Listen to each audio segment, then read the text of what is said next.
शहर से थोड़ी ही दूरी पर जंगल के पास एक किसान रहता था।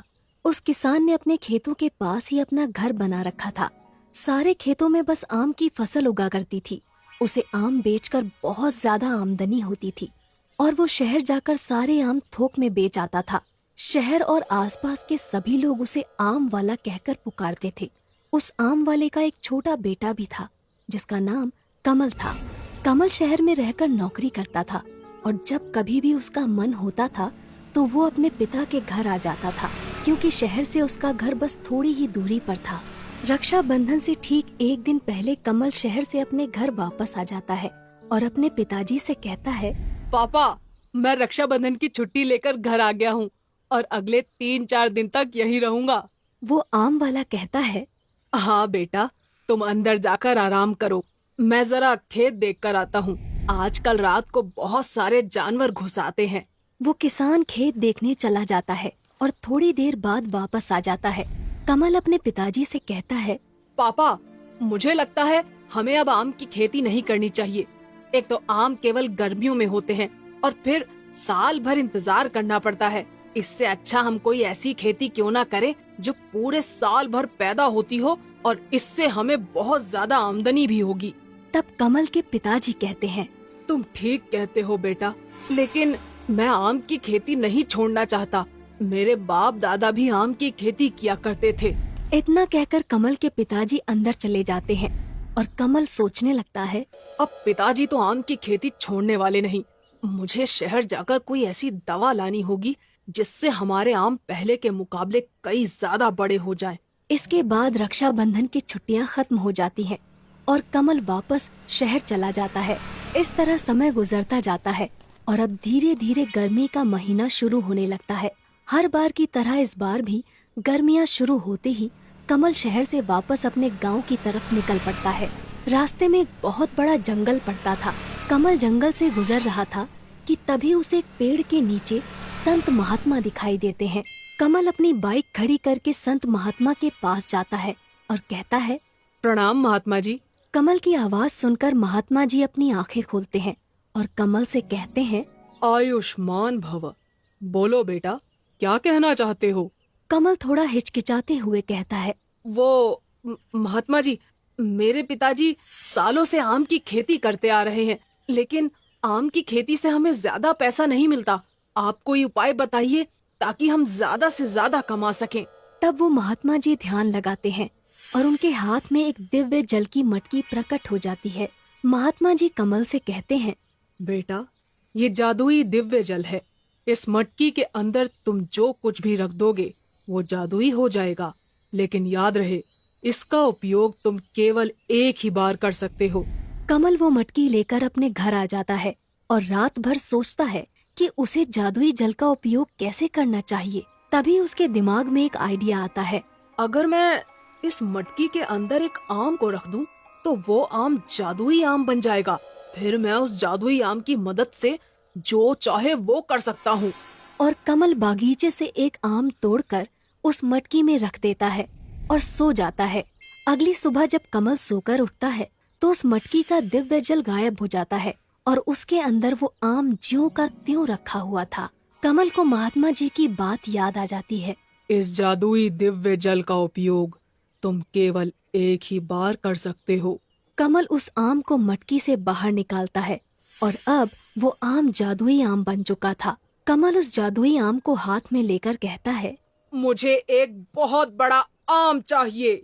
और देखते ही देखते वो छोटा सा आम एक बहुत बड़ा आम बन जाता है जो कमल से भी ऊंचा था।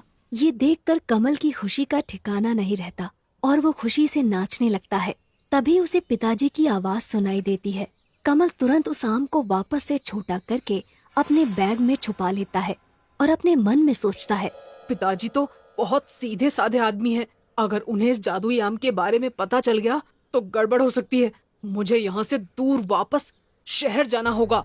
और अगले ही दिन कमल शहर जाने लगता है, लेकिन इस बार वो पैदल शहर को जा रहा था। ये देखकर कमल के पिताजी कहते हैं, बेटा कमल, क्या बात है, इस बार तुम अपनी मोटरसाइकिल नहीं लेकर जा रहे हो क्या? तब कमल कहता है, नहीं पिताजी, मुझे अब इस मोटरसाइकिल की जरूरत नहीं। मेरे दोस्त के पास बहुत सारी मोटरसाइकिल है।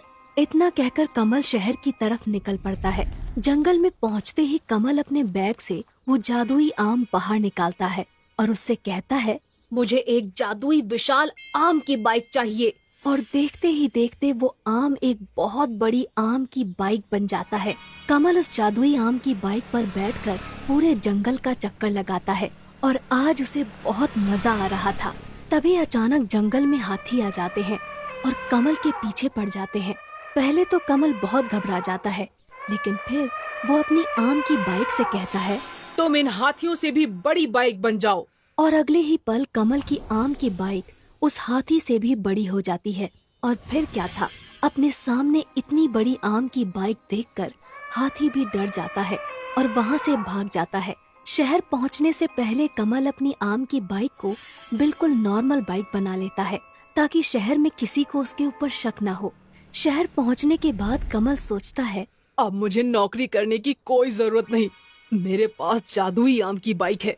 कमल अपनी नौकरी छोड़ देता है और अब वो दिन भर मस्ती करता था और रात होते ही अपनी बाइक को जादुई आम की बाइक बनाकर पूरे शहर का चक्कर लगाता था। कुछ दिनों तक इसी तरह चलता रहता है, लेकिन एक रात को कमल को उसका दोस्त देख लेता है और कहता है, अरे बाप रे, इतनी बड़ी आम की बाइक! अब मैं समझा, कमल के पास इतना सारा पैसा आ कहाँ से रहा है। आजकल इसकी इतनी अकड़ बढ़ गई है, इसे सबक सिखाना ही पड़ेगा। अगली सुबह होते ही कमल का वो दोस्त कमल के पास पहुंच जाता है और उससे कहता है, अरे भाई, तुम तो हमें भूल ही गए। तब कमल कहता है, नहीं नहीं यार, ऐसा कुछ नहीं है, बस टाइम नहीं मिला इसलिए तुमसे मिल नहीं पाया। तब कमल का दोस्त कमल से कहता है, अरे बाप रे, हाँ हाँ कोई बात नहीं, आज तुम्हें मेरे साथ चलना ही होगा। हम दोनों रात को सिनेमा देखेंगे। कमल रात को सिनेमा जाने के लिए तैयार हो जाता है। रात होते ही कमल और उसका दोस्त सिनेमा घर में पहुंच जाते हैं और सिनेमा देखने लगते हैं। तभी कमल का दोस्त कमल से कहता है, तुम सिनेमा देखो, मैं बस अभी आता हूँ 5 मिनट में। इतना कहकर कमल का दोस्त वहाँ से चला जाता है और कमल सिनेमा देखने में व्यस्त हो जाता है। कमल का दोस्त तुरंत अपनी गाड़ी से कमल के रूम पर पहुँच जाता है। वहाँ उसकी बाइक खड़ी हुई थी। अच्छा, तो ये है वो विशाल आम की बाइक। इसी की वजह से आजकल कमल बहुत भाव खाने लगा है।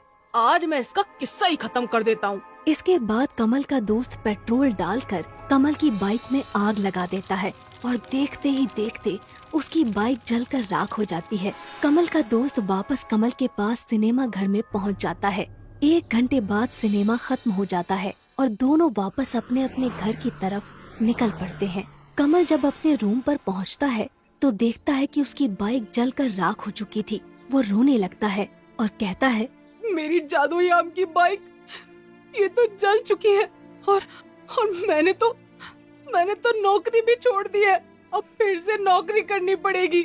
इसीलिए कहा जाता है कि चाहे जो कुछ भी हो, हमें अपना कर्म छोड़कर आलसी नहीं बनना चाहिए।